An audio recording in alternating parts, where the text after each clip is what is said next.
Muy buenos días, hermanos. Mi nombre es Mónica, de la familia misionera Verbundey de Guatemala. El día de hoy vamos a meditar en la cita de Hechos de los Apóstoles, capítulo 22, versículos del 3 al 16, que dice: Yo soy judío, nacido en Tarso de Cilicia, pero educado en esta ciudad. Teniendo a Gamaliel de maestro, fui instruido en la ley de nuestros padres en la forma más seria, y era un fanático del servicio de Dios, como ustedes ahora. Así que perseguí a muerte a este camino e hice encadenar y meter a la cárcel a hombres y mujeres. Esto lo sabe muy bien el sumo sacerdote y el consejo de los ancianos.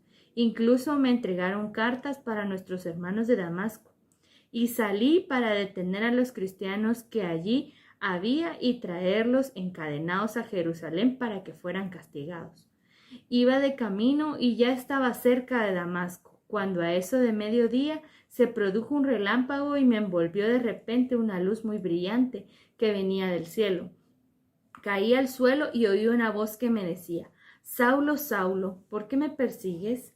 Yo respondí: ¿Quién eres, Señor? Y él me dijo: Yo soy Jesús, el Nazareno a quien tú persigues. Los que me acompañaban vieron la luz y se asustaron, pero no oyeron al que me hablaba. Entonces yo pregunté: ¿Qué debo hacer, Señor? Y el Señor me respondió: Levántate y vete a Damasco. Allí te hablarán de la misión que te ha sido asignada. El resplandor de aquella luz me dejó ciego, y entré en Damasco llevado de la mano de mis compañeros. Y allí vino a verme un tal Ananías, un hombre muy observante de la ley y muy estimado por todos los judíos que vivían en Damasco. Me dijo: Saulo, hermano mío, recobra la vista. Y en el mismo instante pude verle. Entonces agregó: El Dios de nuestros padres te ha elegido para que conozcas su voluntad, veas al justo y oigas su propia voz. Con todo lo que has visto y oído, serás en adelante un testigo ante las personas más diversas. Y ahora, ¿a qué esperas? Levántate, recibe el bautismo y lava tus pecados invocando su nombre. Palabra de Dios. Te alabamos, Señor. Pues bien, hermanos, en esta cita que vamos a meditar el día de hoy, pues propiamente no es el Evangelio del día, porque la cita del Evangelio es Marcos 16, del 15 al 18, ¿verdad? Pero vamos a meditar esta cita de Hechos debido a que hoy festejamos en la iglesia la conversión de Saulo en Pablo, ¿verdad? Nuestro misionero por excelencia. Y la verdad es que me llamaba la atención en esta cita, que aunque es un poco larga, está como muy llena de contenido, ¿verdad? Que nos puede ayudar a meditar el día de hoy, ¿verdad? Lo primero me gustaba es este camino que está haciendo Saulo, ¿verdad? Él era un judío radical que decide ir en búsqueda de aquellos que seguían un camino que era distinto al de la fe judía que ellos profesaban, ¿verdad? Y por eso es que en la cita inicia así, presentándose, ¿verdad? Diciendo que es un judío educado por su maestro Gamaliel. Y eso le daba como un antecedente de tener firmes convicciones de aquello que seguía, ¿verdad? Este mismo Saulo que había pedido los permisos para perseguir a estos cristianos, ¿verdad? A los que seguían manteniendo después de la resurrección de Jesús viva la llama de la fe en Dios y del deseo de querer vivir de una forma diferente, pues con toda esta convicción que Pablo tenía, buscó el apoyo de los sumos sacerdotes para hacer lo que él creía que era la voluntad de Dios, ¿verdad? Él creía que la voluntad de Dios era que estos grupos que se estaban formando desaparecieran y que quienes se oponían a la fe judía fueran castigados. Sin embargo, me llamaba mucho la atención que esto que Pablo estaba queriendo perseguir con unas ansias intensas, ¿verdad? Con radicalidad, de alguna manera le estaba robando la vida. ¿Por qué? Porque la voluntad de Dios en definitiva no puede ser dañar a otros.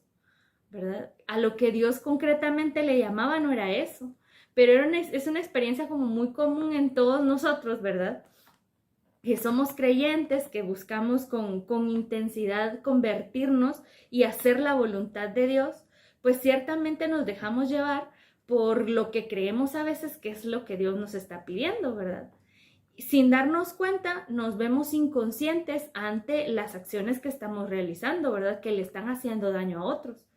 Cuando estamos dañando a nuestros hermanos como consecuencia de actos que estamos haciendo, que según nosotros puede ser la voluntad de Dios, realmente nos vivimos inconscientes de lo que Dios realmente nos pide.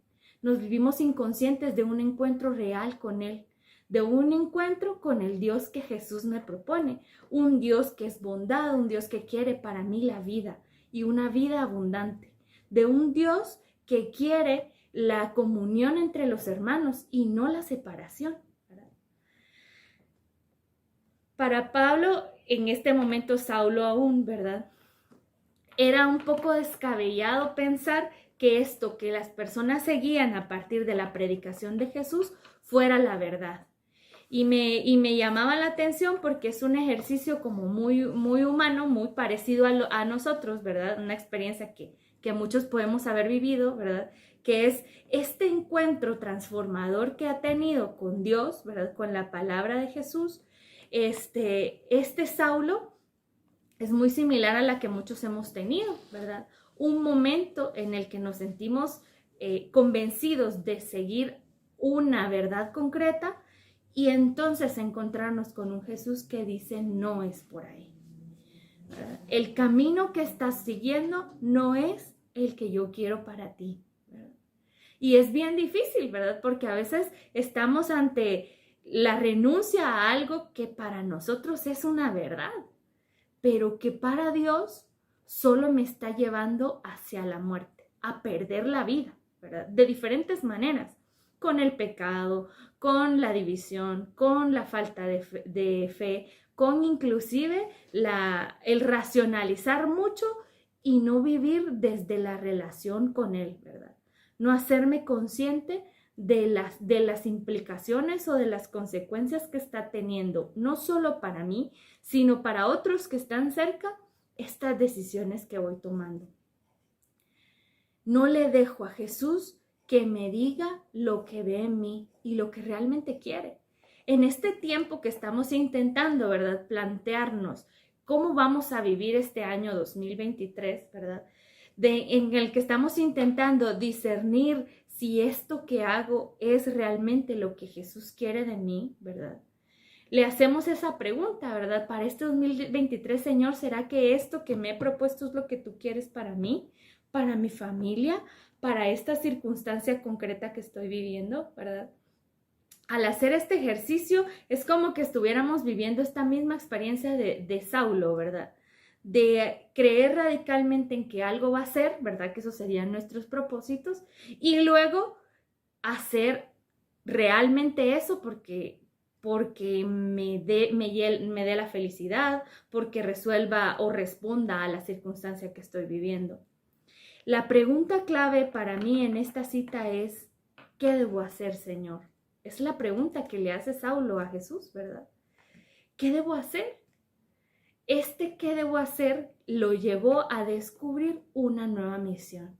Lo llevó a hacerse consciente de que su llamada, aunque sí era para seguirle radicalmente, no era desde los actos que estaba haciendo, ¿verdad? Capturar cristianos y llevarlos para que los castigaran, ¿verdad? Por el contrario, era poder proclamar a otros la experiencia de encuentro con Él, evangelizar, la misión que la iglesia tiene hasta ahora, ¿verdad? ¿Qué debo hacer, Señor, para mi propia vida? Es la pregunta que los invito a que se hagan el día de hoy, ¿verdad? Que nos lleve a discernir aquello que es solo lo que yo pienso o lo que quisiera para este año y qué es lo que Jesús me propone, lo que está queriendo que yo también ponga en práctica, ¿verdad? ¿Cuál es mi llamada real para este año, para mi familia, para mi trabajo, para los problemas que creo que tengo ahora, ¿verdad? O para los planes y las intenciones que mi corazón anhela, ¿verdad? ¿Qué es lo que Jesús quiere, verdad? Quiere que yo me ponga en sus manos, quiere que yo ore un poco más, quiere que yo me aparte, así como dice la cita, ¿verdad? En Hechos 9:9, ¿verdad? Dice que cuando sucedieron estos hechos que narra Pablo, 3 días se encontró sin comer ni beber, estaba ciego, lo único que podía hacer era orar, era escuchar la palabra de Jesús, ¿verdad? Lo que él le decía en ese silencio, en esa oscuridad. Tal vez lo que nuestro corazón necesita para poder discernir bien es tomar un tiempo, apartarse y entonces poder solo dedicarse a escuchar la voz de Jesús que le dice cuál es su misión concreta, ¿verdad? Una misión que se va renovando año con año, ¿verdad? Una misión que se renueva según nuestras circunstancias de vida van cambiando, pero que no deja de ser en esencia la llamada a evangelizar, la llamada a vivir realmente, la llamada a querer estar con Jesús y saber siempre cuál es su voluntad para mí, ¿verdad? A poder escuchar el impulso del Espíritu que me mueve a una misión concreta. Si le he querido seguir a Jesús desde este carisma, el Verbum Dei, discernir, ¿verdad? Cómo evangelizar, cómo vivir el ministerio de la palabra, cómo hacer vida en mí la oración, una oración de transformación, una oración que de verdad llegue hasta el fondo y me ayude a que otros puedan conocerle también. Que la propuesta de Jesús sea para mi vida una disposición o un propósito para ser vivido este año, ¿verdad? Que si el otro año va a ser una llamada muy similar, posiblemente, ¿verdad? Es que en el 2022 Jesús ya me llamó a evangelizar, hoy que me llame otra cosa, ¿verdad? Jesús va a llamarme siempre a evangelizar. El cómo es el que debemos discernir, ¿verdad? Tal vez el año pasado evangelicé, no sé, desde las redes sociales y ahora me invita a evangelizar, no sé, desde la presencialidad, a reconocer que me llama a hacer una opción concreta con Él, ¿verdad? A reconocer que la evangelización no es algo reservado para aquellos que se han consagrado, ¿verdad? Si me experimento cercana a Jesús, amiga de Jesús, llamada por Él, estoy dispuesta entonces a vivirme desde esta llamada, ¿verdad? De ser profeta, de anunciar en todo tiempo la buena nueva, de poder llevar a los otros la salvación, de poderlos sanar de aquello que les está enfermando y alejando del Padre, de poderles ayudar a encontrarse con la voluntad de Él. Hermanos, que en este día en el que festejamos la conversión de Pablo, festejemos también delante de Jesús nuestra conversión, la llamada que nos ha hecho transformar nuestra vida y que nos ha hecho concretar en este carisma concreto, en la oración y en la predicación, la intención que Jesús tiene para nuestros hermanos, ¿verdad? Que tengamos vida y que muchos más le conozcan. Que puedan entonces degustar de esta palabra, ¿verdad? Desde la experiencia de Pablo, desde su conversión y también desde su deseo de querer radicalmente seguirle a Jesús contra todo pronóstico, ¿verdad? Contra todo lo que pudieran decirle, contra toda dificultad, que podamos cada uno quererle seguir así, ¿verdad? Que tengan un feliz miércoles, que disfruten la palabra, que disfruten este tiempo y que sigan preparando sus propósitos del año, ¿verdad? No estamos completamente hechos si no lo hemos dialogado con Jesús. Feliz día y bendiciones.